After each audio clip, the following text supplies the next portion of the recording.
But let's back up a little bit to the salient aspect of this whole thing, what you just told me. Yeah, absolutely. The most important part, the most troubling part.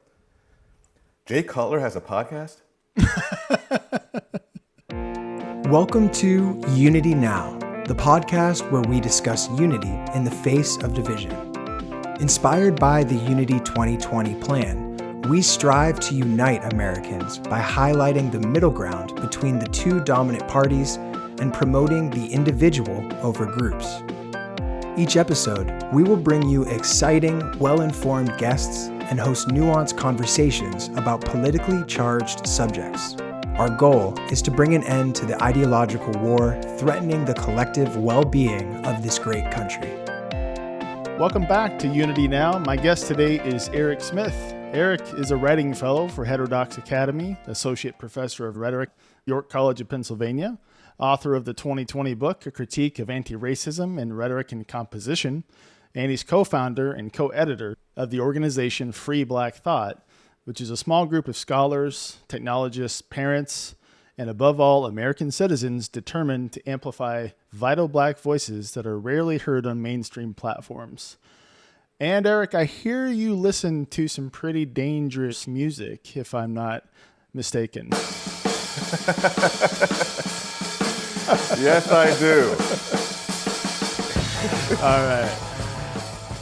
Welcome to the show. I was hoping that wouldn't go over poorly, and we got a laugh out of you. That's good.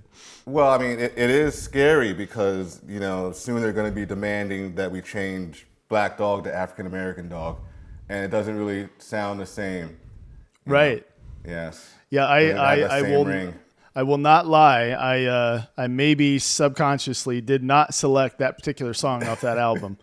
But yeah, we heard you mention that on the Root Quarterly Roundtable that that you can't listen to that type of music because of the color of your skin, something along those lines, right? Yeah, people like to police tastes, sometimes when it comes to race, and it goes both ways. Both white people and black people are a little taken aback by my fondness for music done by non-black people. I like to think it's the 21st century, and people are aware that black people have dials on their radios that can change the channel, but it seems like I'm mistaken sometimes. Yeah, that was a bit tongue-in-cheek as well, but I do get odd looks. Yeah, that's we'll get into all that, I'm sure. So you are a rhetorician. You speak expert in formal rhetoric. And I heard on one of the discussions I listened to with you before that all this kind of started for you in March of 2019, if I'm not mistaken. Can you, for our audience, kind of describe that incident, if you don't mind? Well, March of 2019, I was attending a conference called the Conference on College Composition and Communication, which is basically a conference for professors who are, doing rhetoric, especially professors who are specializing in the teaching of writing. The keynote address for this conference was given by a prominent person in the field, and the gist of it was that the very presence of white professors is a problem, when it comes to non-white students. What's more, these non-white students are suffocated, right, by whiteness, and therefore, victimized just by the mere presence of white people. I wasn't the biggest fan of this speech, although many other people were, but I go home and I go on a listserv for the profession, which is now defunct because of this. This was the catalyst that spelt the demise of that listserv. But I go on a listserv and I say, in so many words, is this really the best way to approach, race and racism in education? I mean, can we talk about this? And the answer to that question was a resounding no. Wow. I could listen to them berate me, but we couldn't have a conversation. And that's exactly what happened. So when that happened, I mean, I already knew there was a tendency towards wokeness in my field. I didn't realize that a more apt name for my field would be woke studies until then. And once I realized that, just everything changed. My academic focus changed. My circles changed, right? My social circles and my professional circles changed. My affiliations changed, right? Most of the things you mentioned when you were introducing me, those didn't exist for me at the time. After March of 2019, I sought them out, I did my best to interact with them to the best of my ability as often as possible because I saw a real problem that needed a united front, to deal with. Yeah. And I think I've heard some of that, and I'm sure our audience needs to hear that too. And I'm curious, so that kind of diverged your path, like you just mentioned, and you sought out all these other things. So what path were you on before that? What were you seeking to do with your life before where you are now? I was a mild-mannered professor of rhetoric with interest in the confluence of rhetorical theory and Buddhist philosophy, specifically Nietzschean Buddhism. And I see a lot of parallels between that philosophy, right, and not just rhetorical theory, but progressive education. In fact, one of the founders of the lay organization of this sect of Buddhism was a big John Dewey fan and wrote similar work to his when it came to education. And the reason why he embraced Dewey was because he saw parallels in American pragmatism and the Buddhist philosophy of which he was a part. So that interested me, and I wanted to do a deep dive into that, and see what happens. At the time of March 2019, I was writing a book, and it addressed some of these things that we talked about with the listserv and the conference and things like that, but it wasn't the deep dive that book turned out to be. I kind of did I won't say a 180, but close. Wow. When it came to writing that book, I just totally revamped it because I had to address what was going on. I don't recommend revamping a book that's due in 3 months. I don't recommend that to my worst enemy.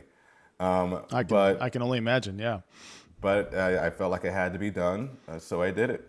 What was the title of the book before the pivot? I didn't even settle on a title yet. Wow. Okay. Yeah. I didn't even settle on a title yet. Yeah. There were a bunch of them. But the original title of the book that ended up happening reversed the title as it is. Right now it's a critique of anti-racism in rhetoric and composition, the semblance of empowerment. The original one was the other way around, the semblance of empowerment, a critique of anti-racism in rhetoric and composition. The publisher thought it would be better to flip it so that readers will know what they're getting into, right?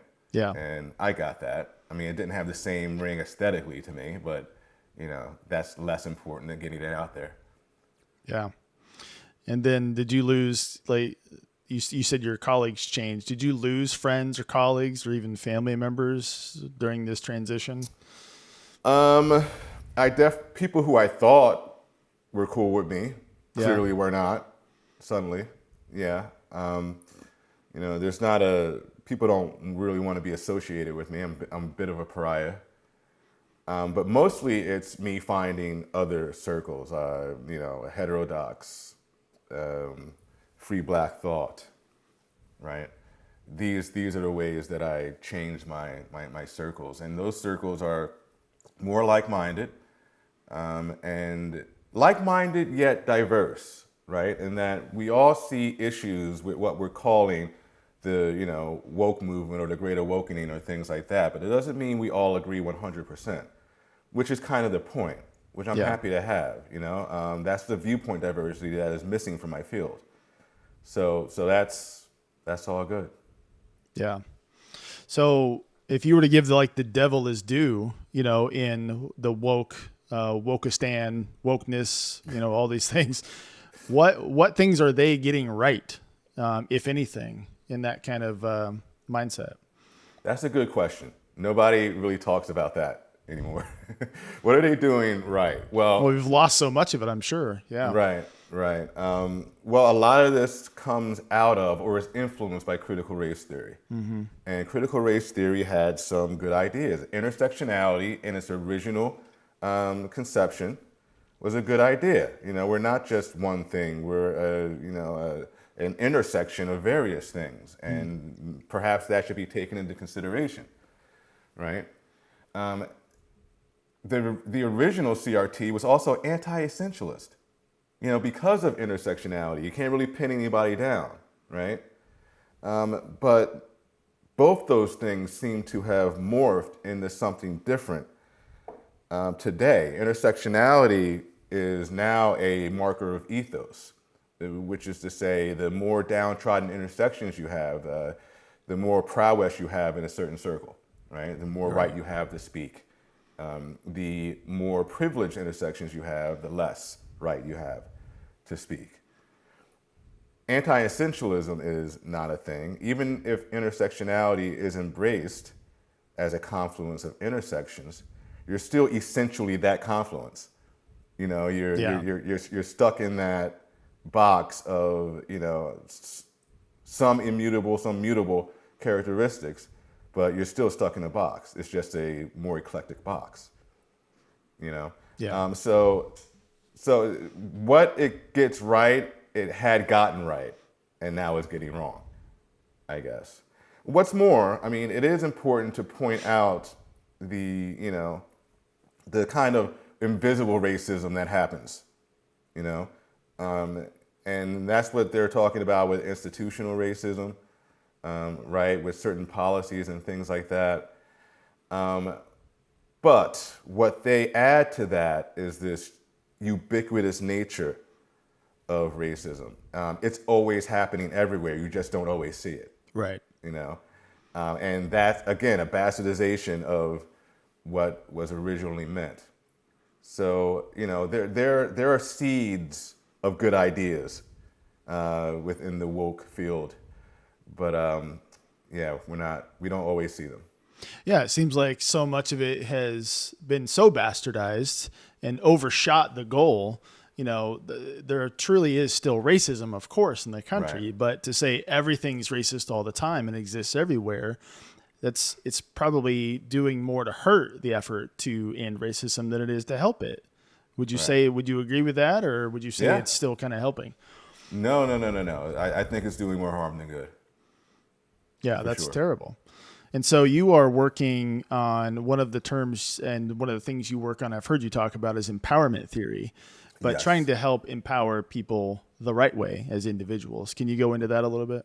Sure. A chapter in my book goes over empowerment. I'm saying that, current anti-racism, especially in my field, but, generally, it claims to empower people, but I argue that it actually disempowers people. So I thought the onus was on me to give an operational definition of what empowerment is. And I abided by a theory in psychology. And I also discovered it in social work in my research called empowerment theory. And empowerment theory has three separate components that all must be present for somebody to be truly empowered. The first is the interpersonal. So, as it aligns with social emotional learning in its traditional sense, or just emotional intelligence, that's about self-awareness and self-management. How we talk to ourselves. There's a term in my field called interpersonal rhetoric or internal rhetoric, which studies, mindfulness through conversation with yourself, right? And there are some theorists out there who swear it's a good thing, and I'm inclined to believe them, because in my experience, talking to myself in that way does help. being cognizant of the conversation you're having in your head. Everybody has that voice, right? And it's constantly going on. In Buddhism, it's called the monkey mind.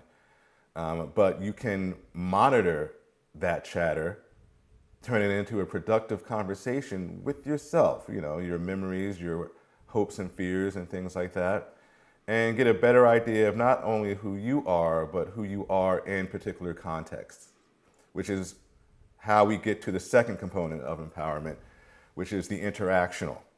And that's just about, your organizational awareness, how you work well with others, right? How you fit into particular discourse communities, how to fit in to particular discourse communities, right? It's where the interpersonal component of empowerment is introverted, the interactional is extroverted. Okay. And finally, we get to the behavioral. And I mean, it's last because you really need the first two to do this right. But it's basically how we collaborate to get things done. How well do we work in teams? How well do we work towards a goal together, right? So if you can, perfect or at least start to work on, because it's a process, and an outcome, which the theorists will tell you over and over again. If you manage to, embrace this properly, then you are properly empowered. And that is a far cry from what's going on right now in anti-racism, because this idea of individuality or interpersonal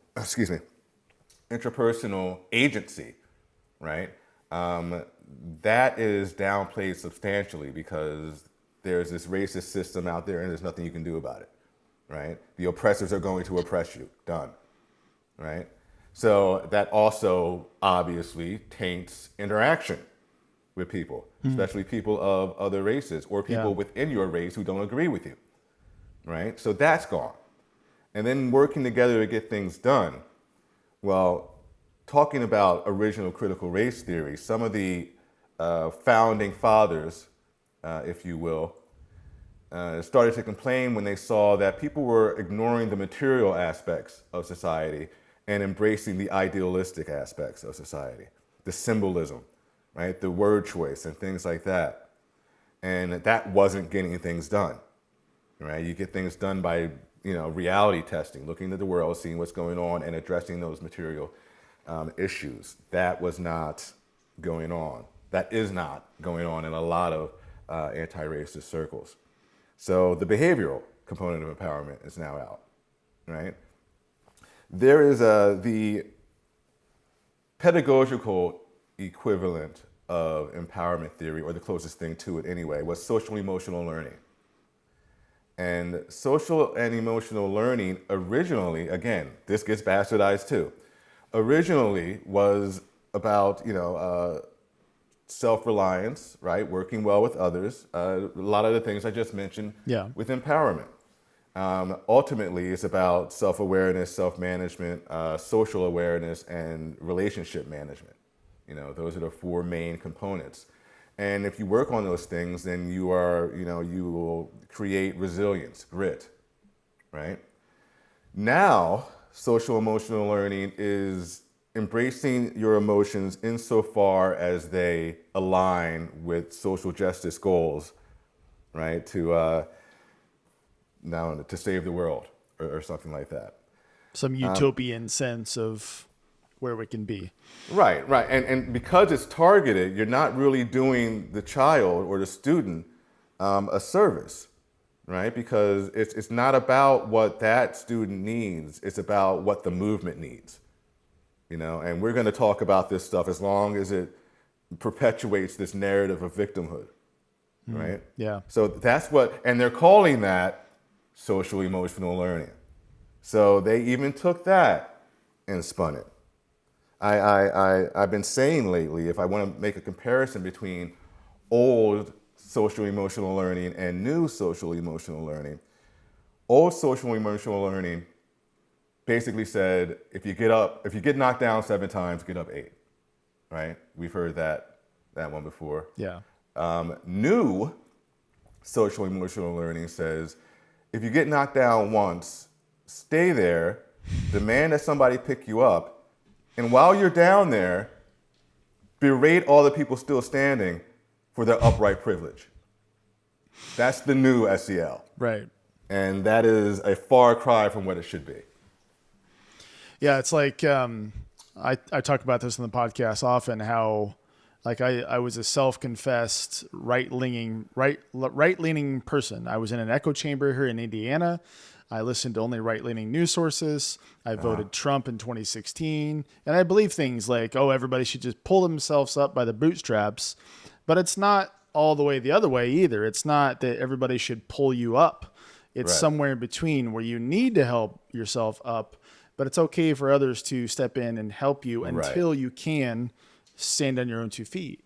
Yes. And, it's like in this world of oversimplifying things, that is a very simple way to look at it, but it's somewhere in that. And it's more, it all fits in, it all maps on. The left, it's not right, it should be somewhere in the middle. Yeah, I agree. Now, you talked about the 3 tenets of empowerment theory. Can they go out of order, or does one have to come before 2? That's a good question. I think one has to go before 2. I mean, there is some debate over this in Root Squared. And it was interpersonal, and what was intrapersonal and interactional. And interactional, yeah. Right. I think obviously we're born into communities, right? We're born into families. Naturally. We're not individual from the get-go, right? Like a frog or something. I mean, we are human beings. We are social animals, sure.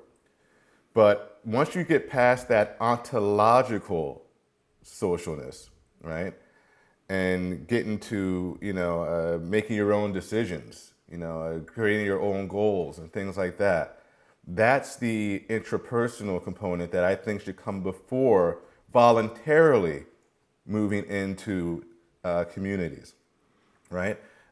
Being compelled into a community is not intrapersonal either, right?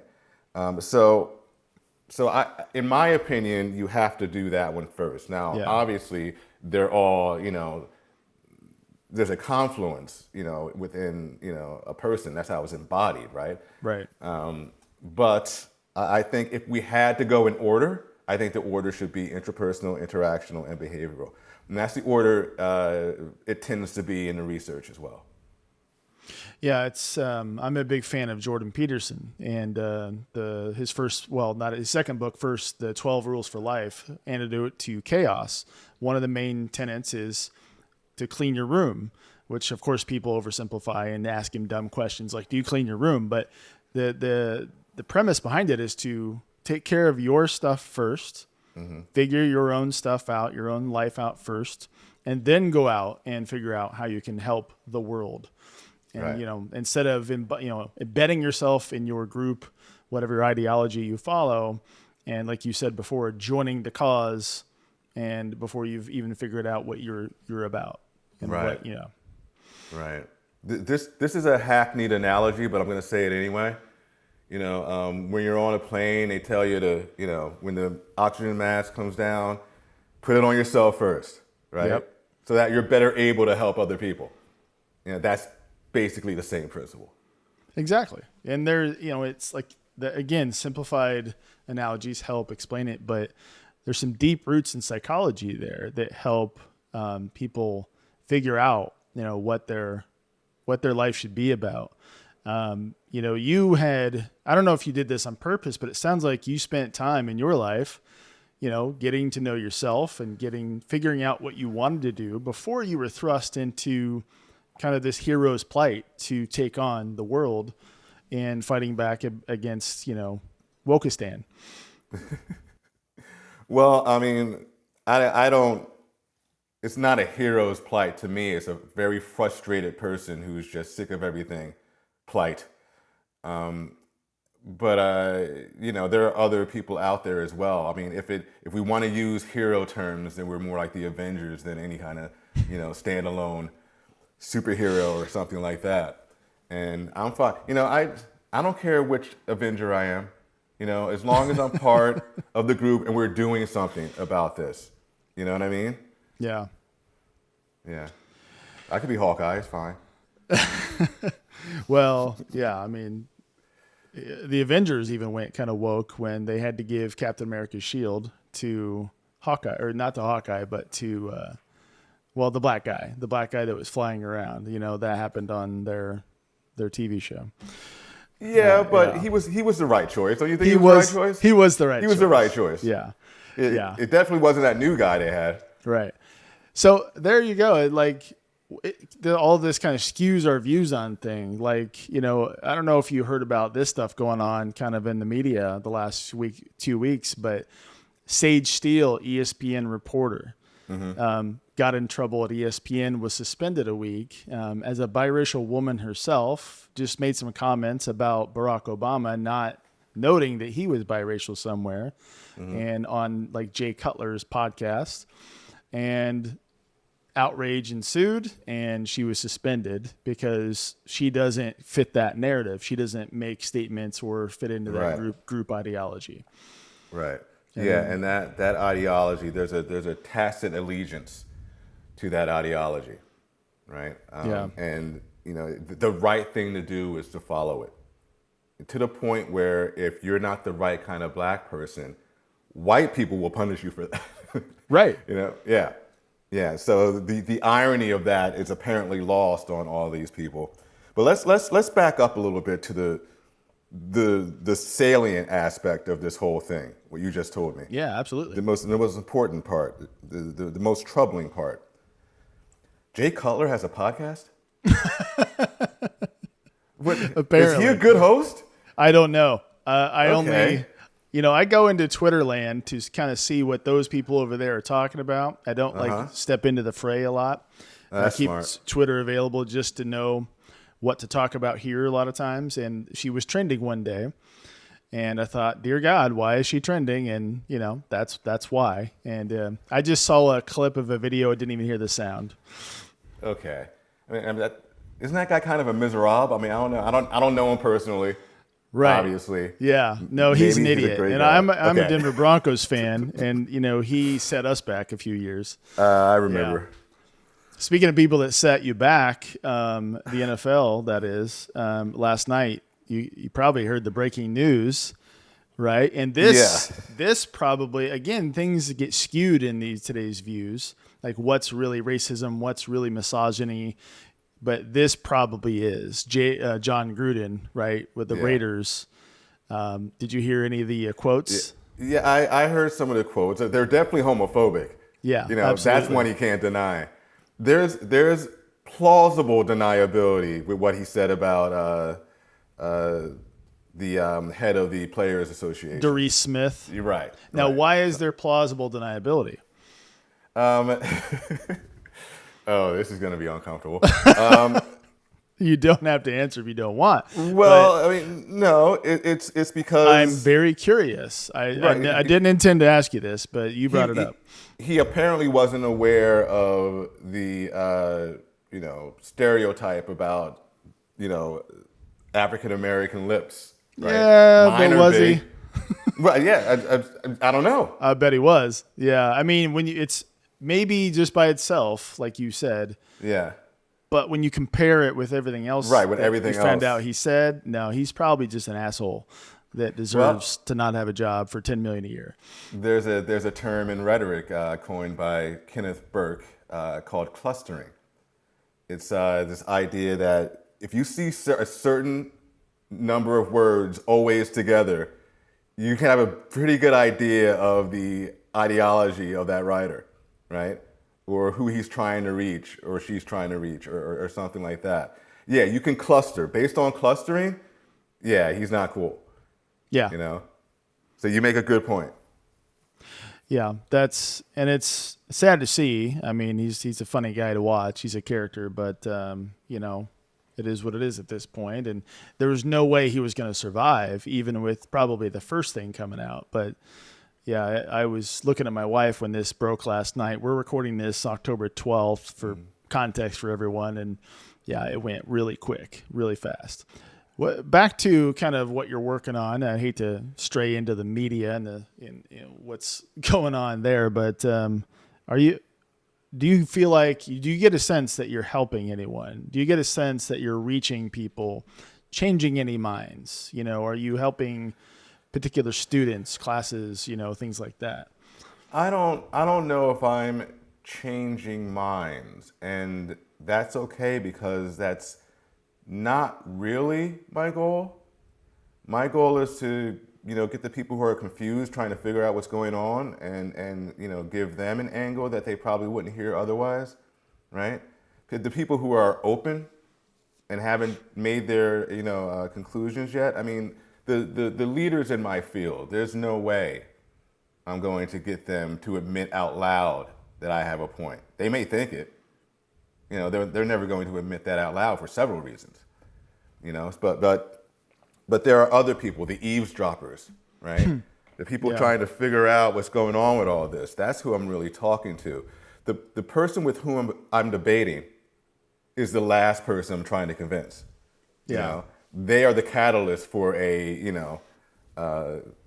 monologue, basically, to all those eavesdroppers, right? So that's what I'm trying to do. And when it comes to that, I seem to be making a difference. I get emails and DMs and things like that that strongly suggest that I'm making a positive difference. So that's good.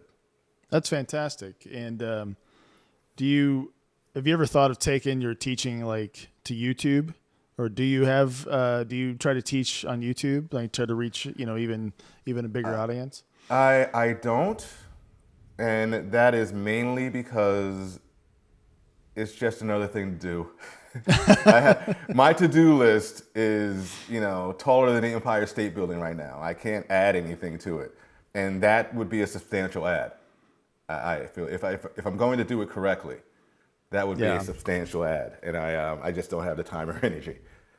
Yeah, unfortunately, the professors that have ended up doing it that way seem to have been pushed that way because they were pushed out of doing their classes in-house. People like Brett Weinstein, Jordan Peterson, hopefully that you don't end up that way. Do you have a fear that, talking about things like this and trying to tell the truth in these matters will ever lead to you, being canceled in your own way?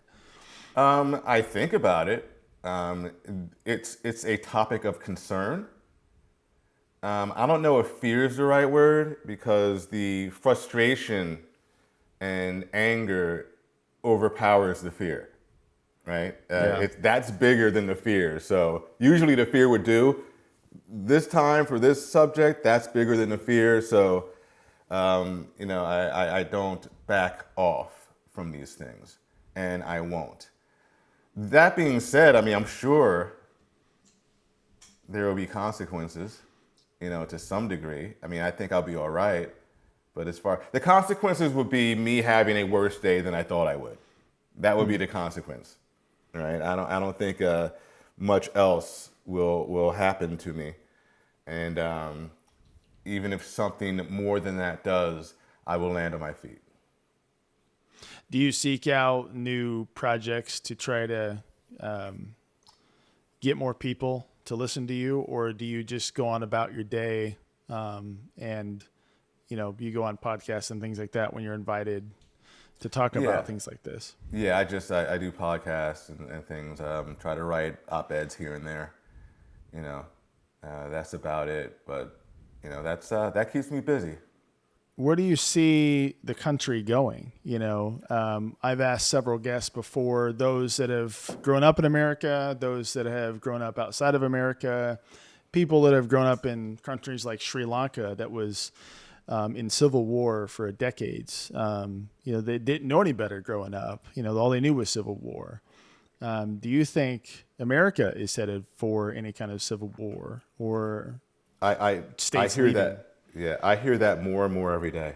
Yeah, I do. And if you follow the logical progression of, for lack of a better term right now, woke ideology, there is a better term, but we'll call it that for now.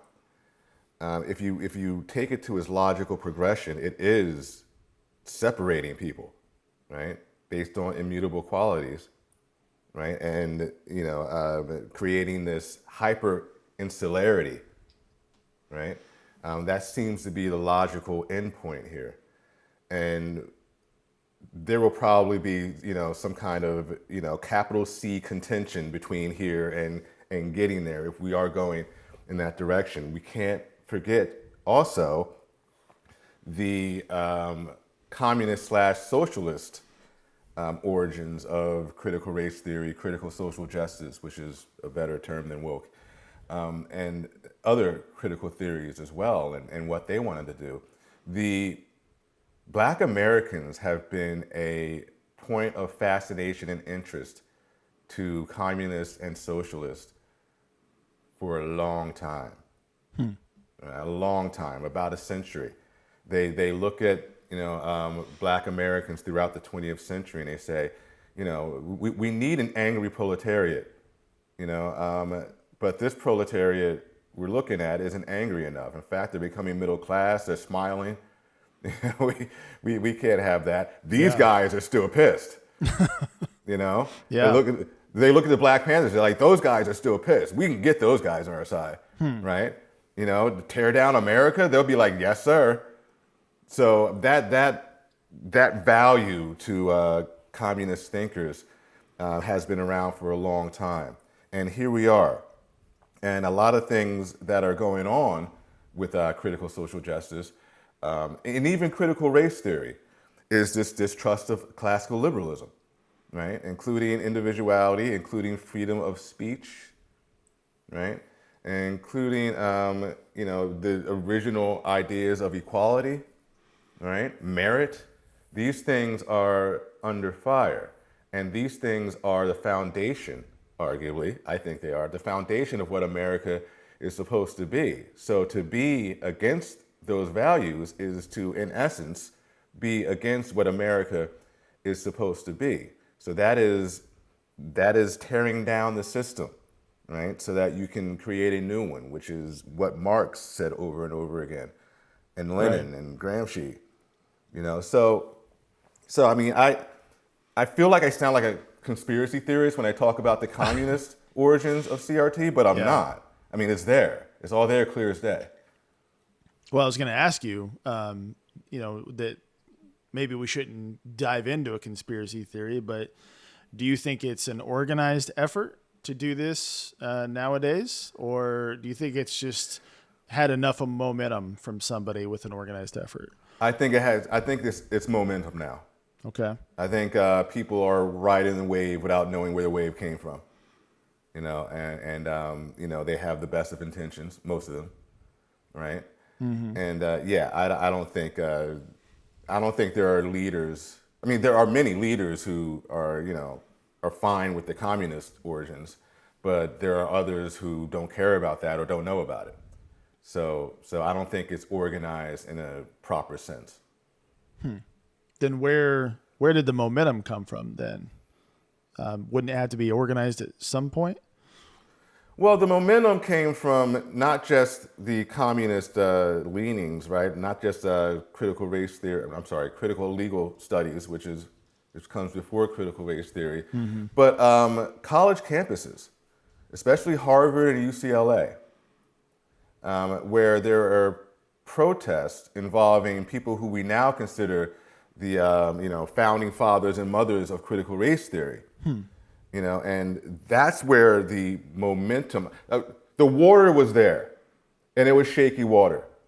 The quake that got CRT going was student protests. Particularly those two student protests, because they involved the professors who would go on and create critical race theory. So, I mean, one can argue that that's where the momentum started, but the water was provided by cultural Marxists. It kind of maps onto an idea I heard from Eric Weinstein. For whatever reason, he ended up on Glenn Beck's podcast, and Glenn Beck was somebody I left a long time ago when I thought I had left my right-leaning echo chamber. And to see these two together, I thought, well, I should probably check this out. It seems like an odd pairing. And Eric took Glenn through this historical kind of high-level view into what he says is basically the problem, which is the embedded growth obligation in the American culture that said that, as we started to grow from the 1800s, the 1900s, and eventually the resources began to run out, and the ability for society and companies and landowners, all those things to grow, and especially as we became the civil rights movement began to blossom and more people had access to these things, that we got to a point in America where this growth could no longer sustain itself. And that was, the micro example is like a law firm where somebody would start and they'd be on a partner track. And eventually that's going to run out when everybody gets to the partner track and nobody leaves, right? Yeah. So how do you keep that growth sustained? And the idea of growth then was stolen by those in power. And it started to, erode at individualism because people sought out new ways to grow and sought out new things to do to get back their idea of growth. Mm-hmm. And, maybe he says this all started in the 1970s. And It sounds like that's kind of around that time. Yeah. Where this skews. Yeah, that is around the time when it skews. That's interesting. Yeah. I thought there was always room at the top. No. Well, it can't be, right? Yeah. It's if you really stop and think about it, it is virtually impossible. And, I personally think that 9/11 helped the country stave off where we are today faster, because 9/11 gave us that common enemy. It gave us somebody to really, really hate. It taught a lot of us how to hate somebody to the point we wanted to see them die for the first time. And then as, we kind of calmed down from 9/11, we started to focus our hate inward. And that's where we started to really learn, to hate one another, because you have things I don't have, and you have a privilege that I don't have. And as these words start to become bastardized, like you said, then now they have, there's fuel to the fire. Yeah. And that's, when I talk about behavioral empowerment, the behavioral component, I talk about a term called superordinate goal. Okay. Which, and basically what that means is when two disparate groups need the same thing, but they can't do it alone. So they have to work together, to acquire that goal. And that working together based on experiments in the 50s by an author whose name I'm blanking on right now. But anyway, working together did, help people, get out of their, comfort zones and talk to other people. And it opened minds. It really worked because they were both working for the same thing. There's a combination of selfishness and incentive here, but at the same time, you can utilize that, right? You can utilize that. You don't have to repress it or get rid of it. And a superordinate goal does that. The ultimate superordinate goal would be an alien invasion, right? Right, because now we all have to work together. Yeah. Right? No matter how much we hate each other yesterday. Or an asteroid or a comet or hurtling something toward us, yeah. Something that we all need to work together to do, or else we'll die, right? Yeah. That's the ultimate superordinate goal. But I hope we don't have to get that far. I hope we can find one before, killer asteroids or cool aliens. Well, the reason I asked you at the outset about what you were doing before you went down this path is because I think all of us are in this fight, whatever you want to call it. You can not describe yourself as a hero if you want, but all of us are in this path, trying to do something to help the country get back to looking at each other as individuals. What else are we not looking at? Our eye is on this ball. What ball are we not looking at? So would we even notice an alien invasion unless could they be sitting right around us right now waiting to attack? It's like, it's a silly kind of question to ask, but there's some truth to it. So, I mean, what are we neglecting ideologically or materially? What are we in science, for instance, growth and development, innovation in science? Instead of us fighting over COVID, and did it leak from a lab, and did it not, and what do vaccines work? What innovations are we missing in science? We're letting Elon Musk do it all. Who else could be focused on things like that and helping the country, be the country it's supposed to be still? Well, I mean, okay, so if the Great Awokening is a circle, right? Mm-hmm. Everything outside that circle is what we're missing, right? So whatever is embraced in that is not being embraced outside of it. I think the ultimate thing we're missing is the power of the intrapersonal. And here's what I mean by that. Okay. When you get into diversity training and things like that, typically, not always, but typically, and I was guilty of this because I did those things in a past life, we skip the intrapersonal. We go straight to here's how we all need to get along. We skip the do you even know yourself? Do you know what pushes your buttons? Do you know why you're so dedicated to this idea? Are you able, or do you know how to open your mind so you can hear other people and listen actively and things like that, right? If you can't do that, what's blocking it? Do you know how to get rid of that blockage, right? So all those things which are part of intrapersonal empowerment, we skip over that. We don't even think about that. We go straight to, you have to get along with him, right? You have to get along with him. You have to understand him. He has to understand you. All good things. Yeah. But if you don't do the intrapersonal first, then you're showing up with a wall. You're showing up with defensiveness. You're gonna fall back on defense mechanisms, things like that. Motivated reasoning. All those fallacious modes of cognition.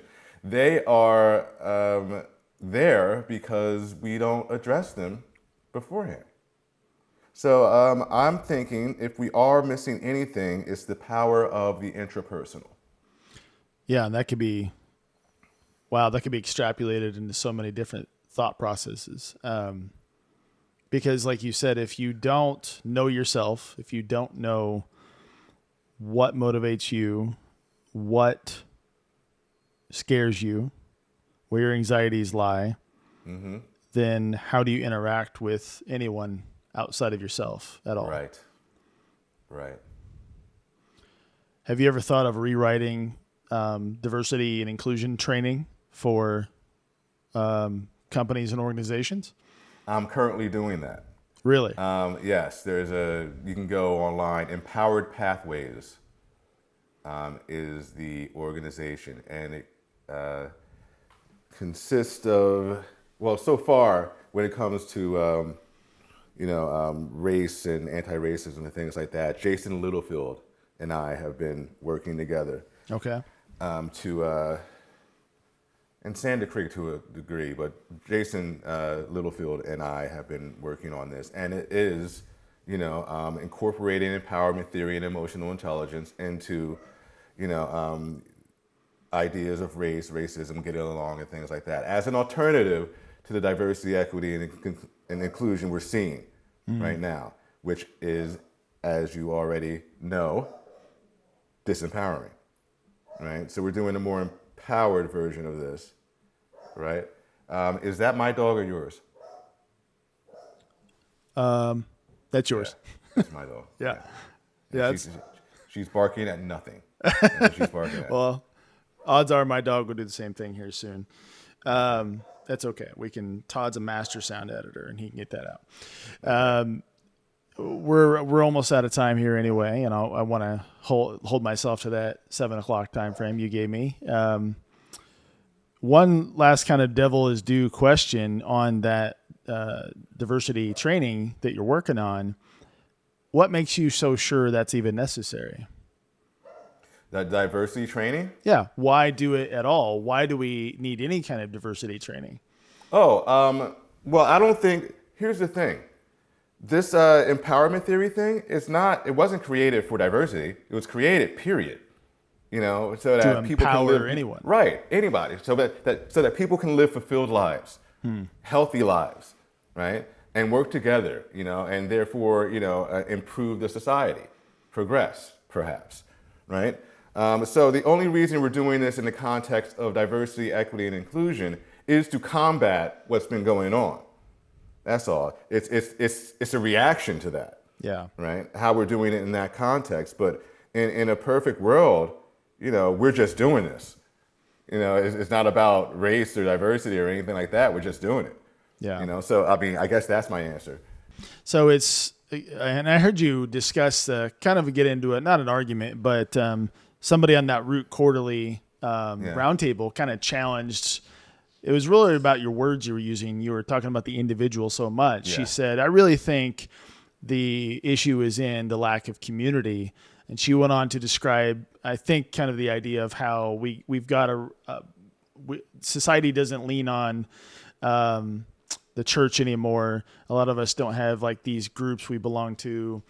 And I think you even said at the end of what she was talking about, like you agree with everything she said, but it's almost like the interpersonal has to go first again every single time. It's like you can't go belong to a community until you know what communities you should belong to in the first place. Yeah, and that's an individual endeavor. And if it's not, then you got to work on that because somebody else is telling you what to do. Yeah. And so, that's for anyone. Right, for anyone. Okay. Period. Well, I believe I've heard you talk about writing a second book coming up. Do you want to tell anyone about that? I'm writing it, yes. I'm co-writing it, really, with somebody named Matthew Abraham, who's a professor of rhetoric as well. And we're talking about disempowerment and empowerment, right? So I'm elaborating on this theory of empowerment for several chapters. He talks about the disempowerment and why we need, this empowerment theory to come along and combat this, right? Okay. So that's, that should be out sometime next year. Okay. Well, we'll definitely have you back on if you would like to discuss that and maybe even your co-author. That'd be great. And and then the website for Free Black Thought is freeblackthought.com. We can have our audience check you out there. And where else should we tell everyone to get a hold of you if they want to? Well, there's always Twitter @Rhettors of York. That is my handle. You can't get a hold of me this way, but there's also Empowered Pathways. Just use that one big word. Just Google that. It'll come right up. Okay. And I guess that's it. Well, Erec Smith, it's been a pleasure. We thank you for your time tonight. And I hope, like we tell everyone, we can reach at least one person. They can open their mind a little bit. And if they didn't, then they can certainly go check you out online. And maybe they can that way. So we appreciate it. All right. Thank you. All right. And we should let the audience hear a little more of that dangerous song as we leave the episode. Good night, everybody.